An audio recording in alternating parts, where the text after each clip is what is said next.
Gauri aunty, अरे Gauri aunty, आप हमारी खीर दे दो। जो माँ ने आपको आपके फ्रिज में रखने के लिए दी थी वो मुझे खानी है। कौन सी खीर और किस खीर की बात कर रही हो तुम? वो खीर तो मैंने अपने फ्रिज का किराया समझकर खा ली। अब तुम जाओ यहाँ से। ये सुनकर तो गुड़िया चिड़िया रोने लग जाती है। आंटी, आप बहुत बुरी हो, बहुत बुरी हो। आपने मेरी फेवरेट खीर खा ली। वो माँ ने मेरे लिए कितनी प्यार से बनाई थी, बहुत बुरी हो। ये कहकर चिड़िया रोती हुई वहाँ से चली जाती है। मम्मा, मम्मा, गरम गरम खीर खाने का स्वाद नहीं आएगा, इसलिए क्यों ना हम इसे ठंडी कर कर खाएं। हाँ बेटा, सुबह नाश्ते में हम ये ठंडी ठंडी खीर खाएंगे, बड़ा मजा आएगा। मगर बेटी, हमारे पास तो फ्रिज ही नहीं है, तो हम ये खीर ठंडी कैसे करेंगे? मम्मा, मम्मा, हम ये खीर गौरी आंटी के फ्रिज में रख देते हैं और जब ठंडी हो जाएगी तो सुबह में ले आऊंगी। हाँ बेटी, हम ऐसा ही करते हैं। आप जाओ और ये खीर गौरी आंटी के फ्रिज में रखाओ। मम्मा, आप जाएं, क्योंकि अभी ये खीर गरम गरम है और मुझसे गिर भी सकती है। चलो ठीक है, मैं ही जाती हूँ। फिर मम्मा चिड़िया खीर का भरा हुआ बड़ा बर्तन लेकर गौरी कौवी के घर आती है। गौरी बहन, ये खीर बनाई है मैंने, लेकिन बेटी कह रही है कि वो ये खीर ठंडी कर कर खाएगी, तो क्या आप ये खीर अपने फ्रिज में रख लोगी? हाँ हाँ, क्यों नहीं। तुम ये फ्रिज अपना ही समझो, मैं अभी से रख दूंगी। कालू कौवा अपने घोंसले में सोया हुआ था, लेकिन खीर की बात सुनकर वो भी उठ जाता है। चिड़िया, अरे चिड़िया, जब मैं छोटा था तब मेरी दादी मुझे खीर ठंडी करके ही देती थी। ठंडी खीर तो बड़े ही मजे की लगती है। अच्छा बहन, अब मैं चलती हूँ, मेरी बेटी मेरा इंतजार कर रही होगी। फिर रानो चिड़िया गौरी कौवी के फ्रिज में अपनी खीर रखकर वहाँ से चली जाती है। गोरी, उसमें से थोड़ी खीर जरा मुझे तो दो, मैं भी तो चख कर देखूं कि वो खीर मीठी भी है या फिर नहीं। कालू, तुम चुप करके सो जाओ, और जिसने खीर बनाई है उसने मीठा भी छक लिया होगा। फिर गौरी खीर को फ्रिज में रख देती है और सोने का नाटक करती है। मम्मा, मम्मा, कल सुबह आप मुझे जल्दी उठा देना, मैं जाकर खीर ले आऊंगी और आप बादाम काट लेना। कल का नाश्ता तो बहुत स्पेशल होने वाला है। ठीक है बेटा, अब तुम सो जाओ, कहीं सपने में भी खीर ना देखती रहना। फिर गुड़िया चिड़िया सो जाती है और मम्मा चिड़िया भी अपने घोंसले में लेटी हुई थी। वहीं दूसरी तरफ आधी रात को गौरी कौवी उठकर बैठती है।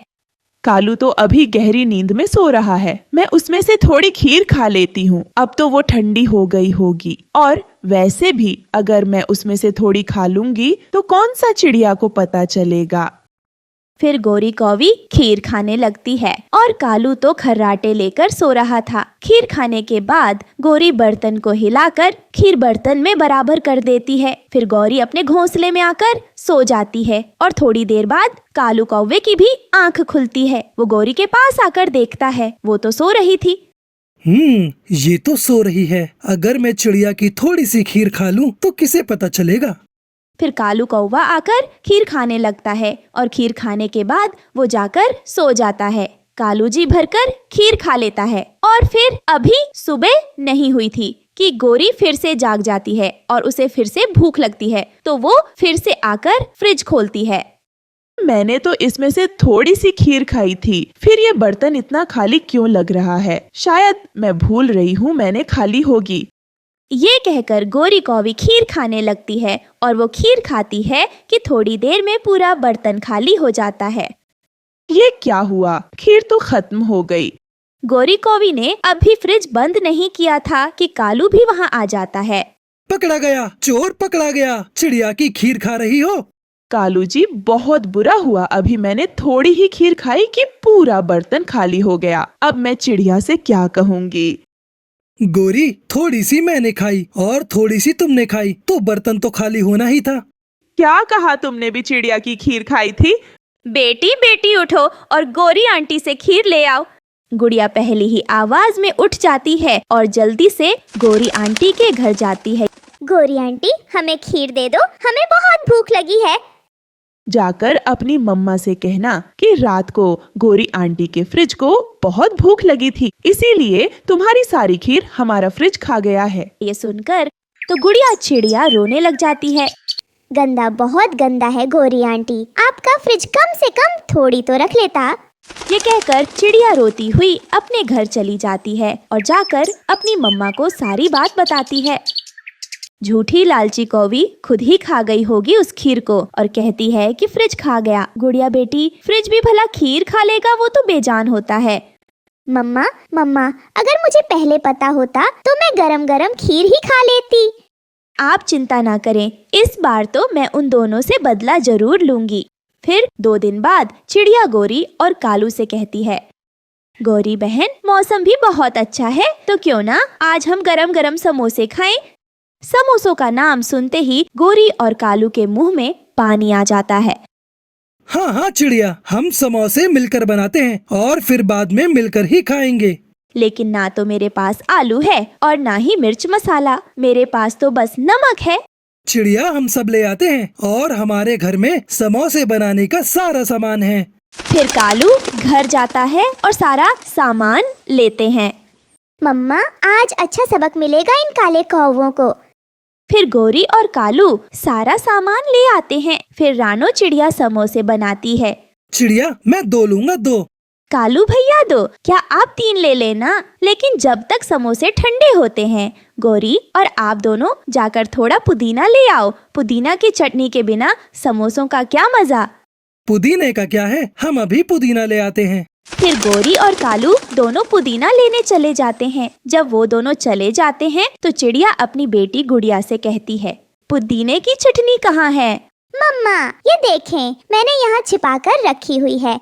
तो लाओ और शुरू करो। फिर वो दोनों माँ बेटी जी भरकर समोसे खाती है और वो तो सारे समोसे खा जाती है और फिर सो जाती है। जब कालू और गोरी पुदीना लेकर वापस आते हैं तो कढ़ाई में एक भी समोसा नहीं था। चिड़िया, अरे ओ चिड़िया, सारे समोसे कहाँ गए? कढ़ाई में तो एक भी समोसा नहीं है। मैं और गुड़िया तो सो गए थे, शायद समोसे कढ़ाई ने ही खा लिए होंगे। चिड़िया, क्या तुम पागल हो गई हो? कढ़ाई भी कभी समोसे खा सकती है क्या? ये तो बेजान बर्तन है। हाँ कालू, जैसे आपके फ्रिज को बहुत भूख लगती है, वैसे ही मेरी कढ़ाई को भी बहुत भूख लगती है, इसलिए उसे जो मिलता है वो खा लेती है। ये सब सुनकर कौवा और कौवी सब समझ जाते हैं और वो दोनों वहाँ से चले जाते हैं।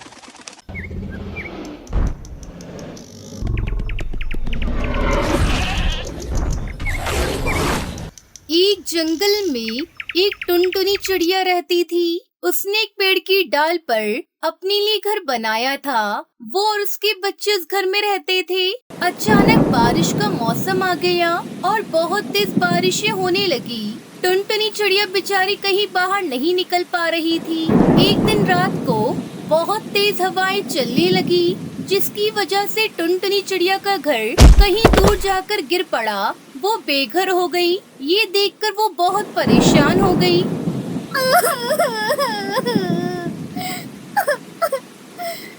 हे ऊपर वाले, ये सब क्या कर दिया? हम लोगों को बेघर कर दिया। अब हम कहाँ जाएंगे?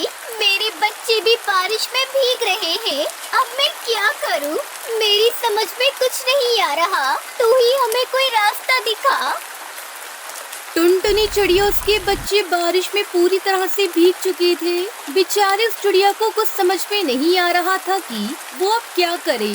फिर टुनटुनी चिड़िया अपने बच्चों को लेकर पास ही में रहने वाले कालू कौवे के घर गई और उसके घर का दरवाजा खटखटाया। कालू भैया, अरे ओ कालू भैया, दरवाजा खोलो। क्या तुम्हारे घर में हमारे लिए थोड़ी जगह मिलेगी?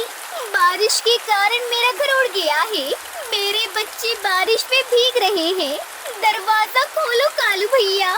तभी कालू कौवा गुस्से में अंदर से आवाज लगाकर कहता है, क्या परेशानी है तुझे? क्यों परेशान कर रही है मुझे? अगर तू भीग रही है तो मैं क्या करूँगा? कालू भैया, बारिश के रुकने तक हम तुम्हारे घर में रुकेंगे। बस तुम दरवाजा खोलो। मेरे बच्चे बहुत कांप रहे हैं। हम पर रहम करो भैया।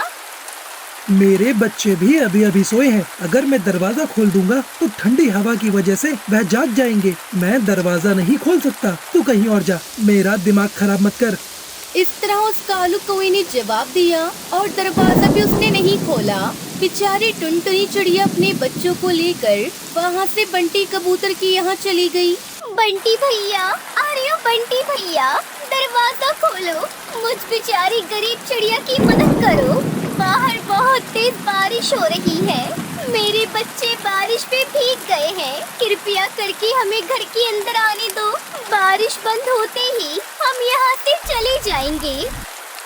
ये सब सुनकर बंटी कबूतर दरवाजा खोलता है और टुनटुनी चिड़िया से कहता है, टुनटुनी चिड़िया, मैं तुम्हारी मदद जरूर करता, लेकिन कल ही बबली कबूतरी ने अंडे दिए हैं। अब हमारे घर में हमारे रहने की भी दिक्कत आ रही है, तो मैं तुम्हें और तुम्हारे बच्चों को अपने घर में रहने की इजाजत नहीं दे सकता। तुम कहीं और चली जाओ।